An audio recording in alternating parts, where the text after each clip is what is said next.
Movie start होती है और हम एक टीनेजर लड़के बेन को देखते हैं जो छुट्टियां बिताने अपने डैड के यहाँ पर आया था। बेन के मॉम और डैड का काफ़ी साल पहले ही डाइवोर्स हो चुका था और फिलहाल ये दोनों साथ में नहीं रहते। रात को बेन अपने डैड के साथ खाना खाते हुए दोनों साथ में ढेर सारी बातें करते हैं। सुबह बेन अपने डैड के साथ बाहर जाने के लिए निकलने लगता है। उस वक्त वो अपने घर के सामने छुट्टियां बिताने आए हुए एक फैमिली को दिखता है जिसमें हस्बैंड वाइफ और उनके 2 छोटे बच्चे थे। इसके बाद हम बेन को एक मरीना पर देखते हैं जहाँ पर बेन के डैड काम करते हैं। वहाँ पर बेन की मुलाकात एक मेलेरी नाम की लड़की से होती है। इसके बाद बेन कॉल पे अपनी मॉम के साथ बात कर रहा था तो वो अपने डैड को एक सारा नाम की औरत के साथ देखता है। इसके बाद सीन शिफ्ट होता है और हम उसी फैमिली में से एबी और उसके छोटे बच्चे डिलॉन को देखते हैं जो जंगल में घूमने आए थे। डिलॉन अपनी कैमरा से जंगल की पिक्चर क्लिक कर रहा होता है। तभी उसे एबी आवाज़ देने लगती है जो उससे जंगल के बीच में एक अजीब पेड़ से आ रही थी। तभी पीछे से असली एबी आ जाती है और जो पेड़ था वो अचानक से गायब हो जाता है।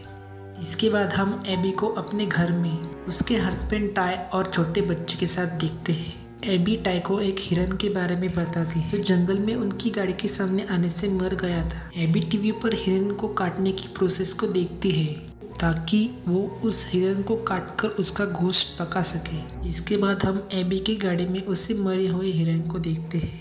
एबी उसे चाकू से काटने लगती है और उसके पेट में से उसकी आंतड़ी बाहर निकल नीचे गिरने लगती है। उसे देख एबी को उल्टियाँ आने लगी थी और वो उस हिरन को वहीं छोड़ घर के अंदर चली जाती है। रात होने पर हम लोग उसी हिरन के बॉडी से एक क्रिएचर को बाहर निकलता देखते हैं। बेन को अपने घर की छत पर से किसी के चलने की आवाज़ सुनाई देती है जिसे चेक करने वो बाहर आता है और ऐसे ही चेक करते हुए सामने वाले घर के पास आ जाता है। बेन के पीछे हम उसी क्रिएचर को देखते हैं पर जब तक वो उसे देखता तब टाई घर पर लगी बड़े से लाइट को चला देता है जिससे वो क्रिएचर वहाँ से चला जाता है।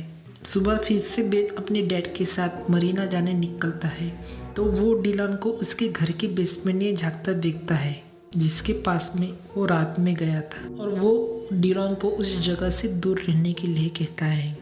गाड़ी में बेन अपने डैड से सारा के बारे में पूछने लगता है। उसके डैड उन दोनों के लिए सारा के घर डिनर प्लान करते हैं जिसमें वो बेन को सारा से मिला सके। मरीना पर बेन की मुलाकात डिलॉन से होती है जहाँ पर डिलॉन को उसके डैड ने सर्फिंग करना सीखने के लिए भेजा था। रात को बेन सारा के घर पर डिनर जाने के बजाय मेलेरी के साथ लोकल जगह पर पार्टी करने चला जाता है। दूसरी तरफ हम एबी के घर में उसी क्रिएचर को देखते हैं जहाँ पर वो उस पर हावी हो जाता है। देर रात बेन अपनी पार्टी खत्म कर घर आता है तो वो एबी को एक छोटे बच्चे के साथ जंगल में जाता देखता है। वहाँ पर बेन के डैड आता है।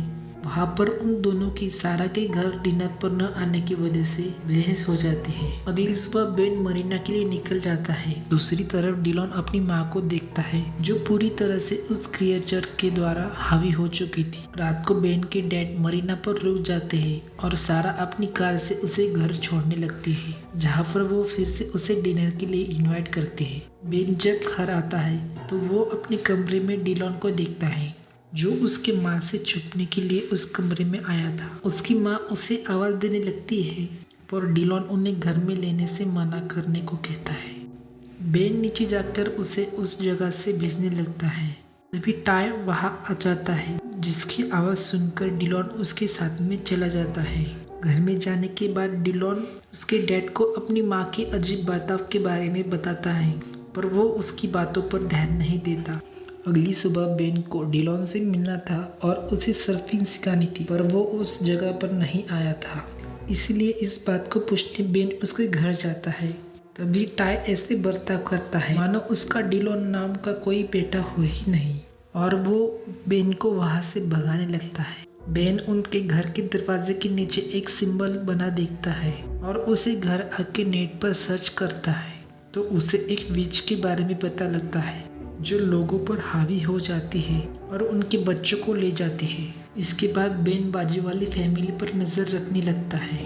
वो एबी को घर के बेसमेंट में कुछ चीज़ों को डालता देखता है। बेन इसी बात को मेलेरी को बताता है लेकिन उसे बेन की किसी बात पर विश्वास नहीं हो रहा था। वो टाई के घर के सामने एक नोट को छोड़ती है जिसमें वो उसे बेसमेंट में जाकर देखने को कहती है। टाई उस नोट को देखकर बेसमेंट में जाकर देखने लगता है। तभी एबी उसे बुलाने लगती है। इसके बाद हम एबी को टाई के कान में कुछ बोलता देखते हैं, जिसके बाद उसके कान में से खून निकलने लगता है। रात को बेन एबी के घर के डस्टबिन में डिलॉन की सारी चीज़ों को देखता है जिसे शायद एबी ने फेंक दिया होगा। सुबह बेन टाई को अजीब हालत में देखता है, मानो उसका दिमाग खुद के कंट्रोल में नहीं हो। थोड़ी देर बाद वो एबी को उसके घर की तरफ आता देखता है और घर में जाकर छुपने लगता है। एबी उसके लिए उसी नोट को छोड़ जाती है जो मेलेरी ने उनके घर पे छोड़ गई थी। बेन उसके घर के बेसमेंट में जाकर देखने लगता है। उसे वहाँ पर मेलेरी की उसकी बहन लिली के साथ वाली फोटो मिलती है। इसका मतलब वो लिली के पीछे जाने वाली है। बेन इसी बात को मेलेरी को कॉल पर बताने लगता है, पर तब तक वो टाई की तरह लिली के बारे में सब कुछ भूल चुकी थी। बेन जल्दी से मरीना पर आकर लिली को ढूंढने लगता है तो उसे दूर से एबी लिली को लेकर जंगल में जाता देखती है। वो उसके पीछे जंगल में आता है तो लिली उससे पेड़ के होल में से आवाज़ देने लगती है। बेन उसे खींचकर बाहर निकालने की कोशिश करता है और इसी बीच उसका सिर एक पत्थर पर लगने से वो बेहोश हो जाता है। होश आने पर वो घर पर आता है तो उसके डैड ने पुलिस बुला रखी थी क्योंकि वो काफ़ी वक्त से मिसिंग था। बेन अपने डैड को एबी के बारे में बताने लगता है कि उसने उसके बेटे और लिली के साथ में कुछ तो किया है, पर वो उल्टा बेन का दिमागी संतुलन बिगड़ चुका है ऐसा समझने लगते हैं। इसके बाद सारा बेन से बात कर रही थी। भी उसे पता चलता है सारा भी उस क्रिएचर द्वारा हावी हो चुकी है। बेन उस पर चाकू से हमला करने वाला होता है, पर तभी उसके डैड आ जाते हैं और उल्टा बेन को गलत समझकर पुलिस के साथ बेचने लगते हैं। सारा पुलिस वाले के कान में कुछ बोलने लगते हैं, जिस वजह से वो पुलिस रास्ते में बेन को पानी में डुबाकर मारने लगता है। पुलिस वाला अपने बॉडी पर किसी और को कंट्रोल करता देख सुसाइड कर लेता है। बेन के डैड उसकी कई बातों को क्रॉस चेक करने के लिए एबी के घर में जाते हैं तो उन्हें वहाँ पर एबी और टाई की लाश मिलती है। तभी उसके पीछे से सारा आकर उसे चाकू से मारने लगती है। उसके बाद वो उनको जान से मारने की कोशिश करने लगती है। तभी वहाँ पर बेन आकर सारा को गन फायर करके मार देता है, जिससे वो क्रिएचर सारा के बॉडी को चीरता बाहर निकलने लगता है। बेन अपने डैड को लेकर वहाँ से भागने लगता है। तभी वो एक तस्वीर को याद करता है जो उसने एबी के घर में जलती देखी थी। उस तस्वीर में वो अपने छोटे भाई इथेन को देखता है, यानी कि उस क्रिएचर ने सबसे पहले बेन की यादों में से उसके भाई की यादों को मिटा रखा था, जो उसके साथ में ही यहाँ पर आया था।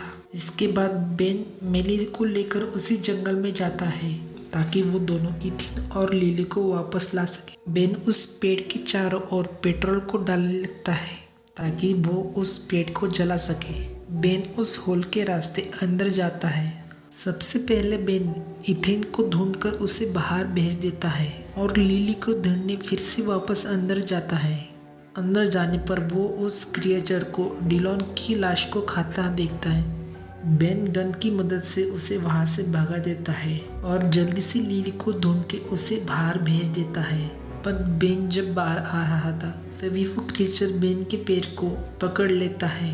ये लोग बेन के डैड को दूर से आता देखते हैं और मेलेरी उस क्रिएचर पर नमक स्प्रेड करती है, जिससे वो क्रिएचर बेन को छोड़ देता है और बेन के डैड उस क्रिएचर को गाड़ी से कुचल मार डालते हैं। इसके बाद ये उस पेड़ को जला देते हैं, पर मेलेरी उस पेड़ को घूर के देखने लगती है। इसके बाद बेन उस जगह से जाने से पहले मेलेरी को गुड बाय बोलने आता है। मेलेरी उसे एक फ्लावर को देती है जो नकली था, जिसके बाद हम मेलेरी को कुछ बच्चों के साथ समंदर में जाता देखते हैं, जहाँ पर वो एक इविल स्माइल पास करती है और मूवी यहीं पर एंड होती है।